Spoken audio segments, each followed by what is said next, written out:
6 to 12. Yeah, it was fun. Phone rang at 6 a.m. letting me know. We are joined by Indiana head coach Mike Woodson, Trace Jackson Davis, and Xavier Johnson. We will start with an opening statement by Coach, followed by questions for the students, and then we'll go back to questions for Coach. Coach, the floor is yours. Tough loss, gentlemen. You got to give Iowa credit. They kept banging away, and, we had some miscues coming down the stretch defensively that I think that cost us. But I'm so thrilled and happy with our ball club and the way we compete. Again, we've been in this position so much this season that, these sting a little bit, but we'll get over this and get ready for tournament play if we are selected to play in the tournament. We'll start with Jeff. We'll start with Jeff in the front row. Jeff Rabjohn, Speaks.com. For Trace and Xavier, if you both guys can answer this result aside, how well do you guys feel you're playing heading into the NCAA tournament? Well, like they said in the locker room after the game, I don't think anyone wants to see us right now.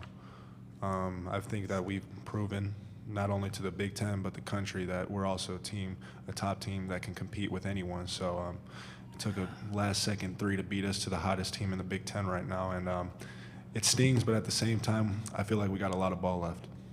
We'll go to Zach in the front row, right side. I guess, Trace, to Zach Osterman, Indianapolis Star. Trace, kind of to follow on from that, do you feel like it, at some level, this weekend reflects kind of a lot of those close games coaches talked about not being able to close them, and this weekend is you finding the way, I guess? Yeah, I just think that all in all, we played our basketball, and we executed well. We listened to coach's plan, and we finally got over that hump. And after that first game against Michigan, I think that's when we started to believe. And I think that even when we got down at Iowa late, I still think that our team believed that we were going to win. And then obviously they hit a tough shot, and it happens. That's basketball. We'll go to Tom in the front row. Sports Illustrated, Indiana. Xavier, Trace had 31 today. You guys did a really good job of finding the ball, but he did a great job of positioning well too. When he was rolling like that, did you just want to just keep feeding and feeding and feeding? We kept feeding him, and he made the right play of kicking the ball out, and we were able to knock down shots. Some shots we didn't knock down, but we got to go back to the lab and just keep working, because if we get selected for tournament, we're gonna be ready to knock them down. Dustin on the front row, right. Dustin DePirac, Bloomington Herald-Times, ex-Trace for either one of you guys. Obviously, the late three, the bank, was pretty well defended. You guys had somebody in front of him, but Jordan got loose a couple times before that. What did you guys kind of see there? What got crossed up to get him a couple looks? Just miscommunications. Our defense relies heavy on talking, and sometimes guys get confused, and you just got to talk it out. And he got loose for a few, and then Keegan got loose for a few, and he was knocking shots down. So you got to be aware of where guys are. We'll go to Mike in the middle in the front row. Trace, it seems, Mike Peckman from Peaks.com. Trace, seems like you and Xavier have kind of taken your chemistry to a new level with the alley-oops and all that. Just speak to how that's happened. Yeah, I just think that me and him just talked about it. We talked to Coach, trying to get more ball screen oriented, and then he's a great player, especially when it gets downhill. He's going to make the right reads, and playing with him, I love playing with him. That's my guy. So we'll go to the second row, left-hand side. Tyler Tashman with Inside the Hall. Trace, you mentioned in the locker room after the game, someone said that no one's going to want to face you in March. Who was that said that? It was one of our. Am I allowed to say that? No, let that go. No, I can't. I'm not allowed to say it, but just so. All right, we'll go to the right-hand side, third row. Brian Teague, Chicago State of Mind Sports. This question's to you, Trace. How do you feel about the words of people saying that you've helped get this program back on the mount? It means a lot to me because I'm a Hoosier, born and bred, and just coming back for my third year playing for this guy right here next to me, it's been an honor and a blessing. So I'm just glad because we didn't have the year that we wanted, but just showing people here at this tournament and just believing in what we're doing and how he's going to help us get to where we need to be. And I think this tournament has shown that we're still here and that Indiana basketball is going to get back on top here soon. We'll go to Kevin on the left-hand side.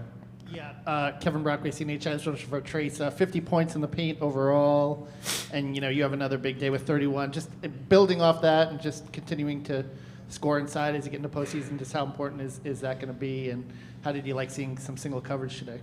Yeah, I liked it a lot. I thought they're going to send more doubles, but they didn't. I think they were worried about how well we were shooting the ball in this tournament.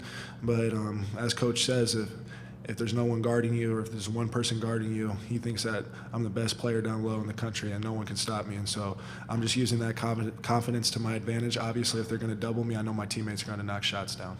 Take two more for the students. Jim in the front row right. Jim Coyle, Indiana Sports Beat. You've been called the head of the snake by Race Thompson a couple of times. And watching this offense here as we come down the stretch, it has been a huge difference. You can watch it flow. What has been the biggest difference for you in making all of this happen? Just my coach giving me confidence. I made more ball screens with Trace because I make good reads. And finding my teammate because that's my main role for this team because we got good shooters and it's proven. We'll go to the far back left corner. Brendan?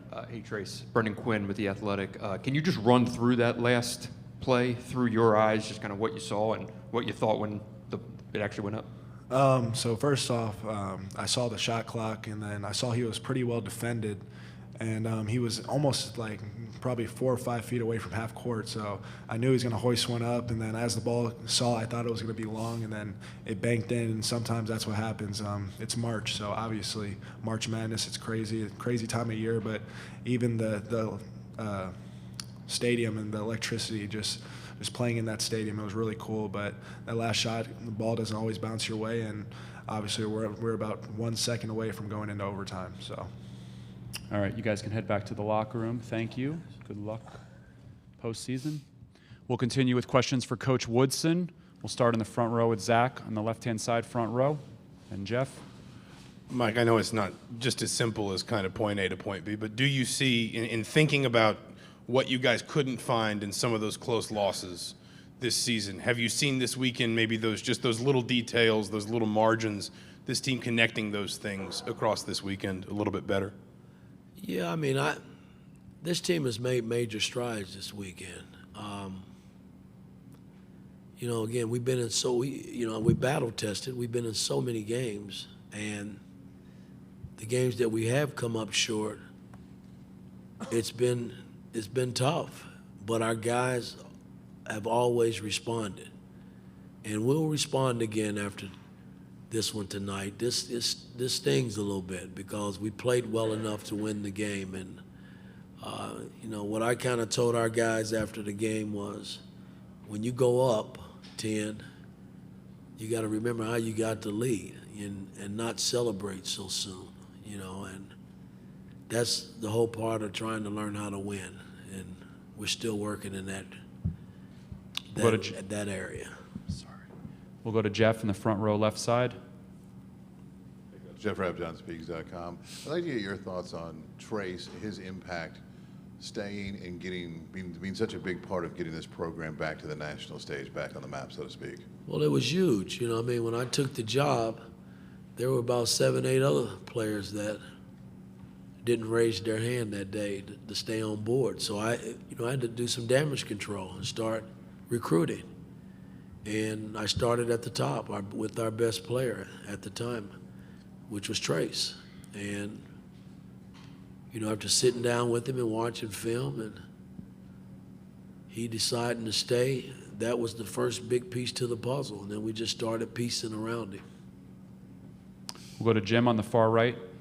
Jim Coyle, Indiana Sports Beat. Mike, I was going to ask, how can you maintain this momentum that you picked up? But listening to Trace talk, they still seem that they appreciate what they have accomplished and they're ready for more.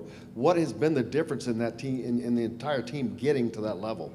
Well, again, this team hadn't been in postseason play for a very long time, so these guys are excited about that, and they should be.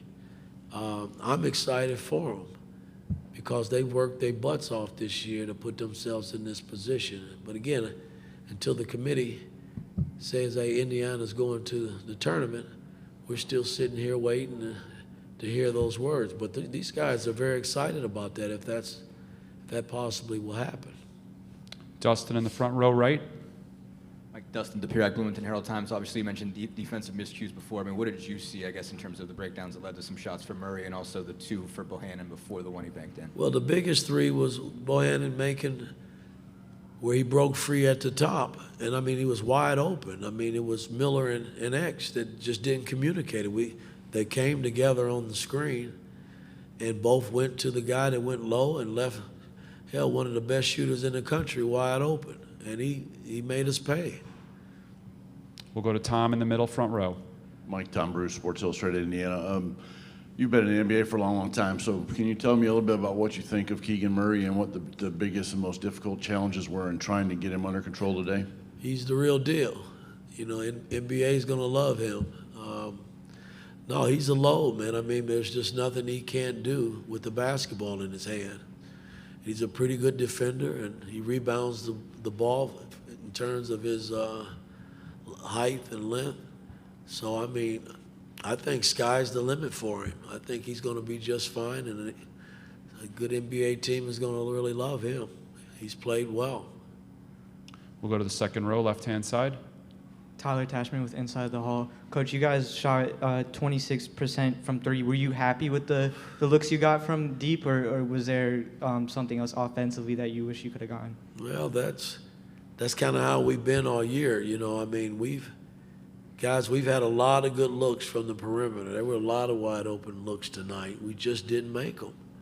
And that's a part of basketball. I mean, I got to keep positioning our guys when Trace is being double teamed.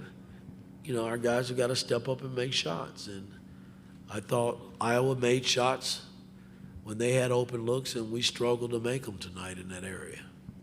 We'll take Kevin in the second row on the left-hand side. Yeah, Kevin Brockway, CNHI. Just describe in totality the weekend for Trace and what this does for his confidence going forward in the postseason, because he did have a little lull there at the end of the season. Just all this him producing the way he produced. Well, it's been huge. I mean, for him to come back home here in Indianapolis and play the way he's played, it's been great for not only him, but for his teammates around him and the coaches and all that work with him. It's been great. I mean, when we're going to need him to continue to play that way as we enter the tournament play if we are selected, because, I mean, he's kind of been our horse all year in terms of playing inside-out basketball, and it's been great. I mean, I think he's pretty pleased in terms of how he's played. I mean, because he's played well. We'll take two more. Zach in the front row. Mike, I guess following on about Xavier too, I think in 3 games, 50 points, 22 assists, only 8 turnovers. You know, we asked about this kind of at the end of the season as well, that kind of run he had building up to this, but just what has clicked for him to it seems like his decision-making, his ability to kind of know when to attack, when to look for his own offense, when to look for somebody else's, when to slow down, when to speed up. What has changed for him? Well, I think he's comfortable now, and you know, maybe he wasn't too comfortable early on, you know, with me kind of in his ears a lot, but I was just trying to get him to play the right way, man, and he's done that here in the last 8 to 10 games. He's really played his butt off, and you know, I'm so happy for him, man, because he's caught more from me than anybody on the team, and we're benefiting from it. His teammates are benefiting from it, and we playing the kind of basketball that I kind of envision, you know, playing. I mean, and he's had a lot to do with it. We'll go to the final question. Julian from the Big Ten Network, far left corner. Coach, I'd be remiss if I didn't ask this, and I know it's on the opponent and everything, but your years in the league as a player and as a coach, is there a comparison for Murray that he reminds me of blank? And if so, who would be that player? Oh, I don't really compare players. I think, you know, it wouldn't be fair to that young man. You know, he has a pretty good all-around game himself, you know, already. And I think the league, NBA guys kind of know that. I mean, he's kind of put himself out there this year in terms of players throughout the country. I mean, he's been consistent and solid all the way through their season, and he's going to be a good NBA player. I know that. All right, Coach, thank you. Good luck in the postseason. Thank you.